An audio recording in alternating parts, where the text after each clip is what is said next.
Hello everybody, welcome back to my Daily Dose with Tim. Today is season 3, episode 49. And as you can see, I'm already getting ready to be on the road. And I actually, once in a while, I really do enjoy this format because it seems a bit more casual. And I know a lot of you guys actually find that this is a bit more engaging as well because it seems very real. So today, as I mentioned, is season 3, episode 49. What that also means is we're going to continue on the topic of creative financing, first of all. And today we're going to go into the fourth law of real estate investing. And that is be a solution provider to other people's real estate problems. Be a solution provider to other people's real estate problems. And why do I keep saying that? This is really a direct piggyback of what we discussed in the previous episode, which is the fact that we should always look for opportunities and only buy from motivated sellers, especially when it comes to wanting to come up with creative financing solutions. Simply because of the fact that when we are looking at creative financing solutions, more often than not, it's happening during the acquisition process, as we know. And so what that means is we are literally looking for problems to solve.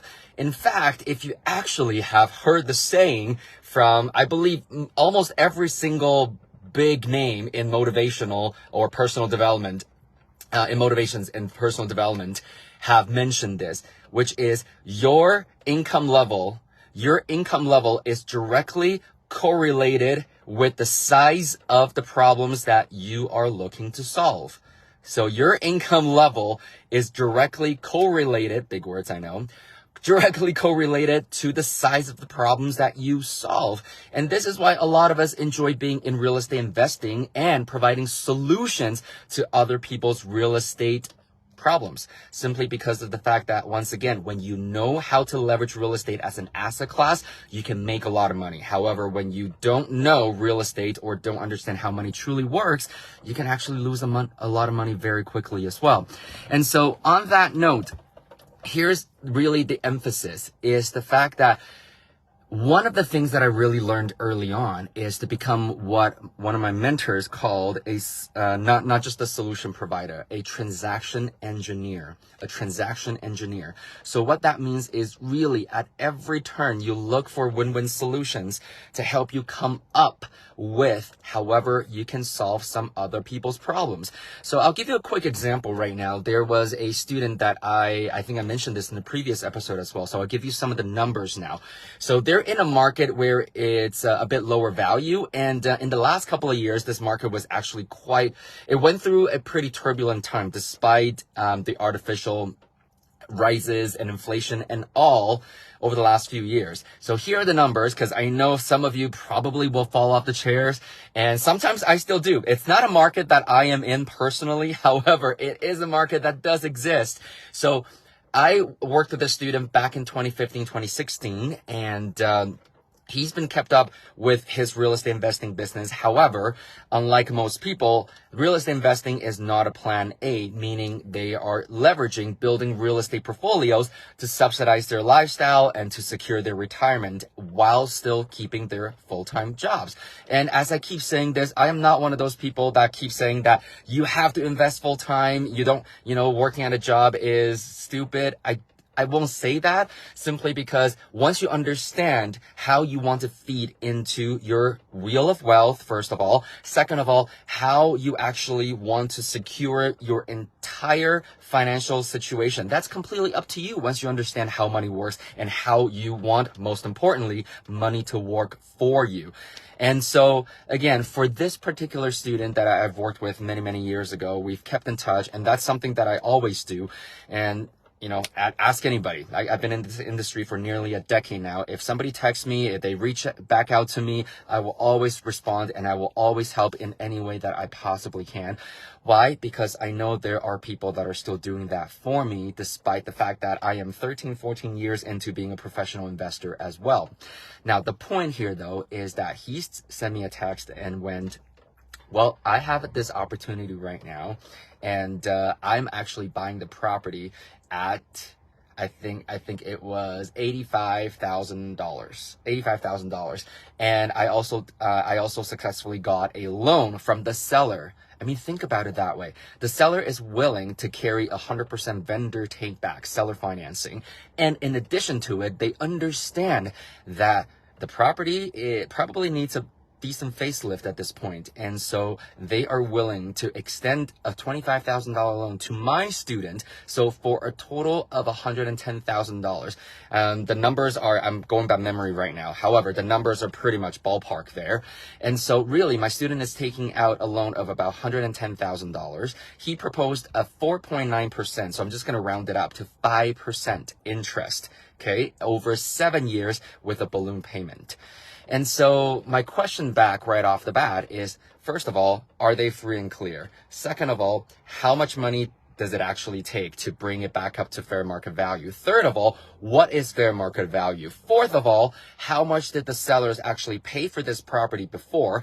Because one of the biggest advantages in terms of buyers pitching seller financing or wanting to get sellers to agree to carry any sort of seller financing has a lot to do with their tax implications.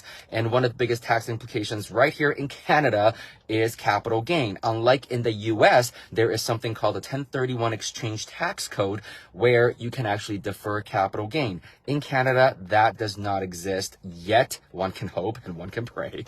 And so all these questions were answered.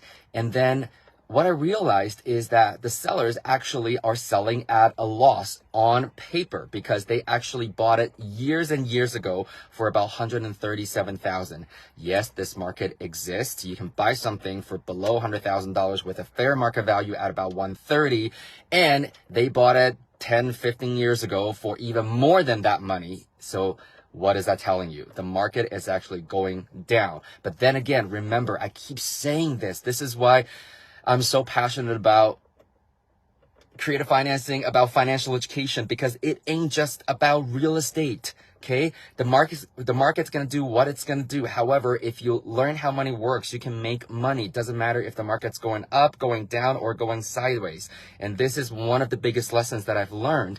And this is why, you know, throughout the major dips over the last 13 and a half years now, since I started getting trained and leveraging real estate as an asset class, I mean, yes, I've made mistakes. I've always been very transparent about it. However, I've always made money throughout and never had to really worry about putting food on the table again.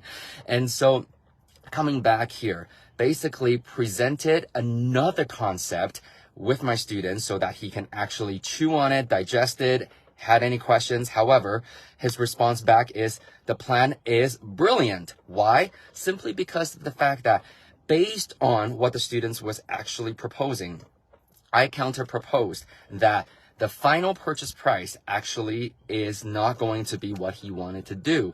My point is, I asked him to actually just combine the purchase price plus the loan and pay pay zero interest, okay? And then add the interest amount into the purchase price as long as it still come in at overall lower than the original purchase price for the seller. And so that really on paper, there's no capital gain tax for them either. So everybody wins, and every single payment that my student is making go directly towards the principal payment. And then they have a balloon payment for the seller, well, between the buyer and the seller at the end of the day. And there's zero tax implications on both sides, and my students are actually paying down the principal, and he can have a balloon payment with no penalty at any given time between now and the next 7 years.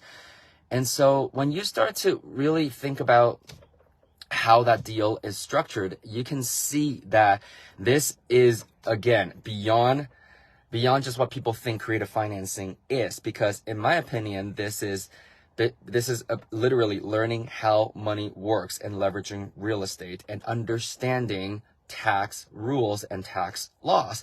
And so this has the component of the BRRRR process, meaning distressed properties, distressed sellers in this case, because these are the guys that are thinking about retiring from being landlords because they had some bad experiences themselves, and they understand that the property itself is also aging and they don't want to take that on anymore. And so it's all these components added together that made the deal work. And so with that said, remember now the the solution that my student has come up with, or we came up with together, is one that truly creates win-win situations, and he's solving their problems, and that's why they're more than happy to hand over the property based on 100% seller financing, and giving him, my student, the extra loan to actually do the rehab, which means that my student's actually not coming up with any money of his own, including closing costs. Because get this, what I found out is that even though the seller is willing to extend the $25,000 loan, my student said it probably will only cost about $15,000 to $18,000, and that's factoring in contingency already. And so what that means is he's actually pocketing money from the get-go. And if you actually know, in Canada right now, when you want to do any sort of cashback going through traditional lending and institutional lenders, that's actually a no-no. It's not going to happen anymore. However, when it comes to creative financing or seller financing, that's a way you can structure it, because the door is wide open and the sky's the limit, so to speak. So on that note, I really hope that, sharing that one little story, I have so many stories over the years.